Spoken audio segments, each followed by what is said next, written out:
श्री शिवाय नमस्तुभ्यम। हर हर महादेव। दोस्तों, भक्ति धारा चैनल में सभी माताएं, बहनों और भाइयों का बहुत बहुत स्वागत है। आज की इस वीडियो में हम पंडित प्रदीप मिश्रा जी द्वारा बताए गए कुछ खास अचूक उपाय के बारे में जानेंगे। जैसा कि आप सभी लोगों को पता है कि फरवरी 7 शुक्रवार को पड़ रही है माघ मास के शुक्ल पक्ष दशमी तिथि। और दोस्तों, यह माघ मास में पड़ने वाली सबसे बड़ी और महत्वपूर्ण तिथि है। पूज्यनीय गुरुजी प्रदीप मिश्रा जी ने अपनी 2 दिन पहले की शिव महापुराण की कथा में बताया है कि अगर कभी भी मौका मिल जाए और माघ मास के शुक्ल पक्ष की दशमी तिथि शुक्रवार को पड़ जाए तो आप सभी देवियों और सज्जनों को एक चुटकी हल्दी वाला उपाय अवश्य करना चाहिए। भले ही आपने पूरे महीने भर इस उपाय को ना किया हो, पर अगर आपने इस माघ मास के शुक्ल पक्ष की दशमी तिथि शुक्रवार के दिन अगर इस वाले उपाय को कर लिया तो आपको इस उपाय को करने का वो फल मिलेगा जिसकी कभी कल्पना भी नहीं की जा सकती।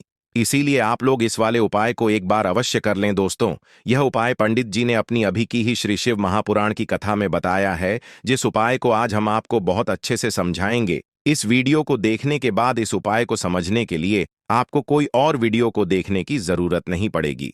तो चलिए दोस्तों, उपाय को समझते हैं। देखिए, यह इस माघ मास के शुक्ल पक्ष की दशमी तिथि शुक्रवार के दिन यह बहुत ही खास होता है। देखा गया है कभी कभी बड़े बड़े पूजा पाठ अनुष्ठान से जो मनोकामना पूर्ण नहीं होती, वह मार्गशीर्ष महीने के माघ मास के शुक्ल पक्ष की दशमी तिथि शुक्रवार के दिन एक छोटे से उपाय करने से ही आपकी मनोकामना परिपूर्ण हो जाती है। तो चलिए अब उपाय के बारे में बात करते हैं, लेकिन उससे पहले आप लोगों को यह जानना आवश्यक है कि आखिर यह उपाय किस समय करना है, किसको करना है और कैसे करना है।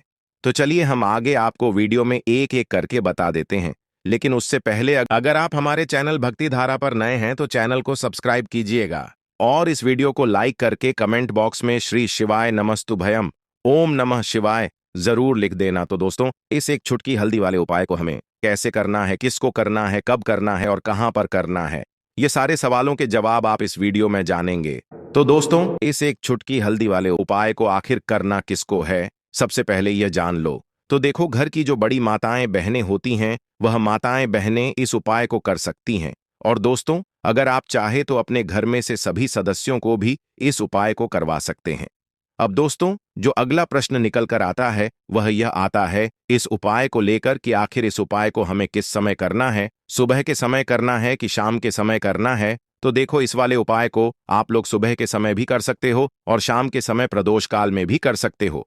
तो अब दोस्तों, जो अगली सबसे बड़ी और महत्वपूर्ण बात आती है वह यह आती है कि सुबह अगर हम उपाय को करेंगे तो हमें कितने बजे से लेकर कितने बजे तक के बीच में करना है, और शाम के समय प्रदोष काल में करेंगे तो हमें कितने बजे से लेकर कितने बजे के बीच में करना है। तो देखो, सुबह जितनी जल्दी हो सके आप उपाय को करने की कोशिश करना। बाकी अगर किसी कारणवश लेट भी हो जाओ, थोड़ी देर भी हो जाए, तो 10 या 11 बजे तक भी आप उपाय कर लेना, पर 12 बजे से पहले कर लेना, इस बात का ध्यान रखना। उसके बाद में दोस्तों, अगर शाम के समय प्रदोष काल की बात करें तो इस उपाय को शाम 6 बजे से 7 बजे के बीच में कर लेना। पूज्य गुरुदेव की कथा को सुनकर और अच्छे से समझने के बाद आपको इस उपाय को बताने का प्रयास कर रहे हैं। बहुत सारे लोगों के जीवन में धन का आगमन हो ही नहीं पाता है, तो ऐसे लोगों को विशेषकर यह उपाय करना चाहिए। यदि आपका व्यापार अच्छे से नहीं चल पा रहा है, आपकी नौकरी जो है वह अच्छे से नहीं चल पा रही है, तो चलिए दोस्तों जान लेते हैं उपाय के बारे में। देखिए, इस उपाय को करने के लिए सबसे पहले तो आपको मात्र एक स्टील के पात्र के अंदर 2 चम्मच कच्चा दूध मिलाना है और इसी पात्र के अंदर आपको शुद्ध जल भरना है, और इसी के साथ में आपको एक चुटकी हल्दी भी इसी पात्र में डाल देनी है। यानी कि आपको स्टील के पात्र के अंदर कच्चे दूध से युक्त जल तैयार करके उसमें एक चुटकी हल्दी डालना है, और इस पात्र को आपको तुलसी जी के पौधे के वहां पर लेकर के पहुंचना है। अब यह जो जल है इसे आपको तुलसी जी के पौधे में धीरे धीरे अर्पित करना है। ओम नमो भगवते वासुदेवाय इस मंत्र का कम से कम 11 बार जाप करते हुए देखिए। दोस्तों, जो भी व्यक्ति पूर्णिमा तिथि में कच्चे दूध से युक्त जल और हल्दी से युक्त जल इस प्रकार से तो तुलसी जी के पौधे में अर्पित करता है, तो यकीन मानिए आपके जीवन में सफलता से जुड़ी जितनी भी समस्याएं हैं यानी कि आपका किसी भी प्रकार का यदि कार्य अटक रहा है, आपको जिन भी कार्यों में अड़चन आ रही हैं, तो वह सभी अड़चन इस उपाय से दूर होगी।